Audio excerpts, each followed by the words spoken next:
आप देखिए ना सनातन धर्मावलंबी की उदारता, आप देखिए हमारे यहां कहते हैं पहला ग्रास गौ माता का और अंतिम ग्रास जो होता है ना वह कुत्ते का। यानी गाय को भी हमने अपने हिस्से का दिया है और कुत्ते को भी एक हिस्सा उसमें प्रदान किया है। यह है समदृष्टि। इसी को भगवान कृष्ण ने कहा है समत्वम योग उच्यते, इस समता का व्यवहार। चींटी को भी आटा चीनी डाल करके लोग संतुष्ट करते हैं। कितना भी जहरीला सांप हो, नाग पंचमी को उसको भी लोग दूध बतासा चढ़ा देते हैं। इस देश के अंदर ही हो सकता है, दुनिया के अंदर नहीं होता है। लेकिन जो भी आया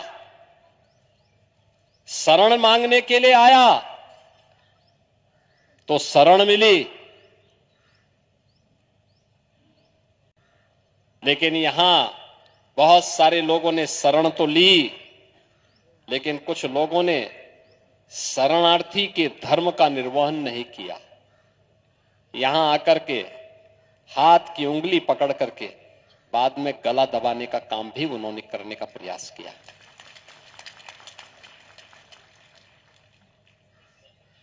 देश को लूटने में कोई कोर कसर नहीं छोड़ी। कहते हैं जब ये देश स्वर्णयुग कहा जाता है देश का,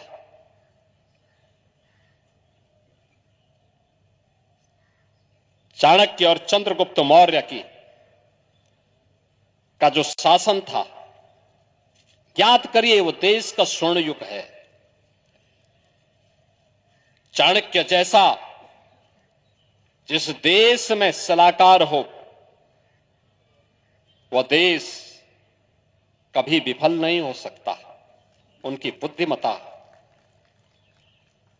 उनकी सूझबूझ, उनका अर्थतंत्र हर भारतीय को कृतज्ञता ज्ञापित करनी चाहिए।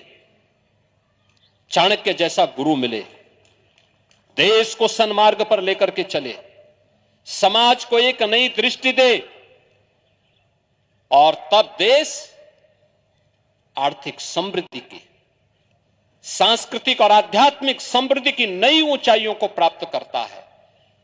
और उस समय कहते हैं भारत का दुनिया के अर्थतंत्र पर 45 से 46% हिस्सा भारत के पास था।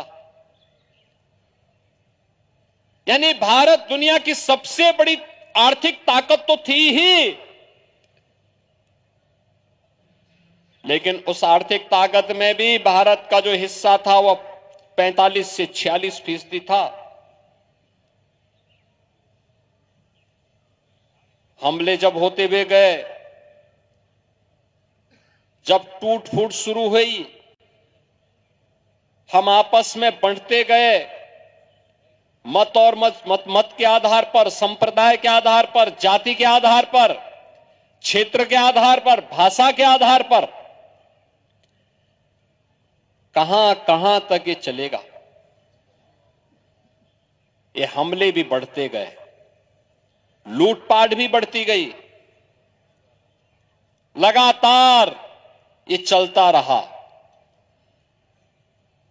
कहते हैं आज से 400 वर्ष पहले तक दुनिया की अर्थव्यवस्था में भारत की हिस्सेदारी सर्वाधिक तब भी थी।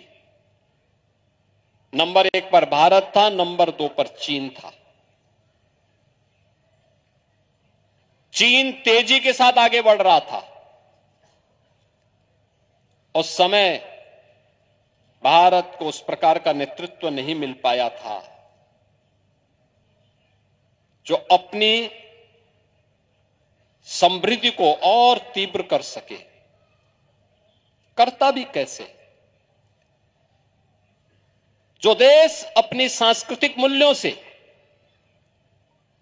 अपने आध्यात्मिक मूल्यों से च्युत हो जाता है, अपने महापुरुषों पर गौरव की अनुभूति नहीं करता, अपने मूल्यों और आदर्शों से विरत हो जाता है, उसका वर्तमान भी सुरक्षित नहीं होता और उसका कोई भविष्य भी नहीं होता है। और यही सब कुछ हमारे साथ भी हो रहा था। चीन बढ़ रहा था, लेकिन भारत को उस दिशा में आगे बढ़ाना है, इसके लिए जो कोई प्रयास होना चाहिए था, नहीं हो पाया उस कालखंड में। परिणाम क्या था? धीरे धीरे करके भारत धीरे धीरे करके कमजोर होता गया। मुगलों ने तो लूटा ही था, अंग्रेजों ने भारत की आश्रम पद्धति पर प्रहार किया। उन्होंने यहां के किसानों को, जो उत्पादक था, उसको कर्जदाता बना दिया। हमारा हस्तशिल्पी कारीगर बेरोजगार हो गया। देश दिग्भ्रम की स्थिति में पड़ गया। परिणाम क्या था? हमारे सामने असमंजस की स्थिति थी। एक ऐसा चौराहे पर हम खड़े थे जहां पर हर व्यक्ति किम कर्तव्य विमूढ़ किसी स्थिति में था। और परिणाम क्या था? जब ये देश 1947 में आजाद होता है, तब दुनिया की अर्थव्यवस्था में भारत की हिस्सेदारी मात्र 2% रह गई थी। 46% से घटते घटते घटते मात्र 2000 वर्ष में भारत 2% पे सीमित रह गया।